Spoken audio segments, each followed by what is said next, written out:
You know that feeling when you're planning a trip abroad and suddenly everything feels way more expensive? Or the price of that new phone you've been eyeing just changes? Well, the answer usually boils down to just one thing: exchange rates. So in this explainer, let's unpack what's really going on with the price of money. Yeah, you hear it on the news constantly, right? The dollar's strong, the yen is weak. But what does that actually mean for you and me? Well, it can be the difference between that dream vacation to Europe feeling like a total steal or a complete budget buster. It's the reason that cool imported car might suddenly have a bigger price tag. It's really all about how much muscle your money has out there on the world stage. Okay, so let's break it down. At its very core, the whole idea is actually pretty simple. Just think of a currency, like the dollar or the euro, as something you can buy or sell, just like a stock or a coffee. And because you can buy and sell it, it has a price. We just call that price the exchange rate. It's literally the cost of swapping your money for another country's money. So the first thing you'll always see is what's called the nominal exchange rate. The easiest way to think about this, it's the sticker price. You know, when you see on the news that one US dollar gets you, say, 150 Japanese yen, that's the nominal rate. It's a simple, direct number. But, and this is super important, it absolutely does not tell you the whole story. And this is where it gets really, really interesting. Okay, so that nominal rate tells you how many yen you get for your dollar. Great. But what it doesn't tell you is what those yen can actually buy once you're in Japan. And to figure that out, we've got to look past the sticker price and find out its real value. So think of it this way. On one side, you've got the nominal rate. That's just the number. On the other side, you have the real exchange rate, and that's the true measure of your money's muscle.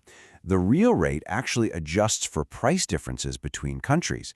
You know, the fact that a coffee might cost you $2 in New York, but the equivalent of $4 in Zurich.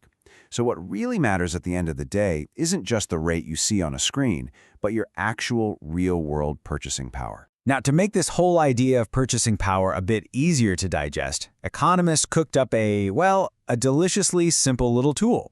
It's all based on this theory called purchasing power parity. We'll just call it PPP. And the basic idea behind PPP is that in a perfect world, the same exact thing should cost the same amount of money everywhere once you adjust for the exchange rate. So what item did they pick to be the great equalizer? You guessed it, burgers. Specifically, the McDonald's Big Mac. Why? Well, because it's pretty much the same standardized product sold all over the globe, which makes it a fantastic, if a little informal, measuring stick for the global economy. Okay, so check out how this actually works in practice. The Big Mac Index takes the local price of a Big Mac and compares it to the price back in the US. So in Switzerland, a Big Mac is pretty pricey. It costs more than it should based on the exchange rate. What does that suggest? That the Swiss franc is probably overvalued compared to the dollar. Meanwhile, down in South Africa, the burger's a bargain. It's cheaper, suggesting the South African rand is undervalued. It's a really fun and, kind of quick and dirty way to get a snapshot of whether a currency is fairly priced. So that begs the question, right? Who's actually deciding all this stuff? Well, it turns out countries have a really fundamental choice to make.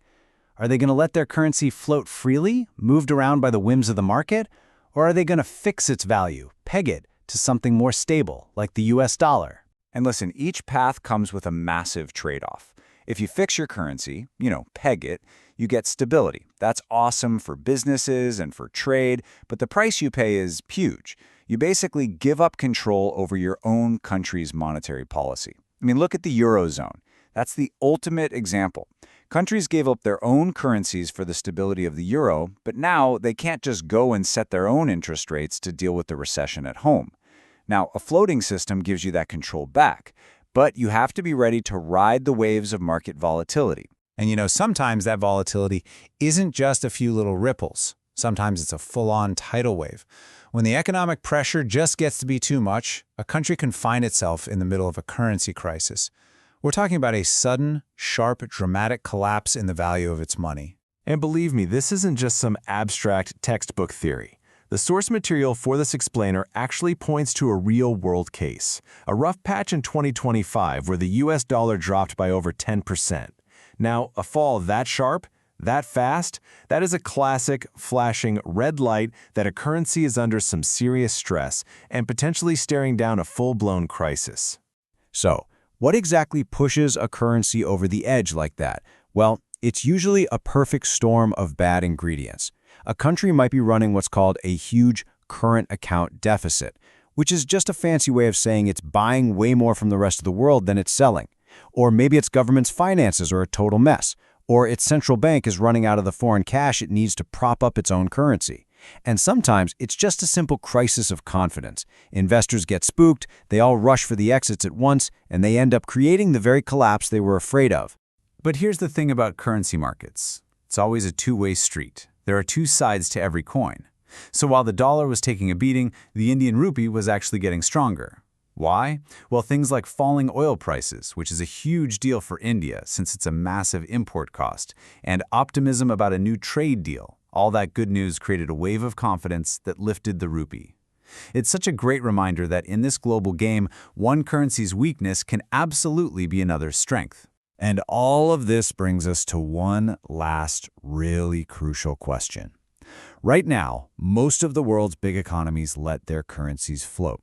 It gives them flexibility for sure, but it also leaves them exposed to the daily whims of trade, politics, and investor mood swings.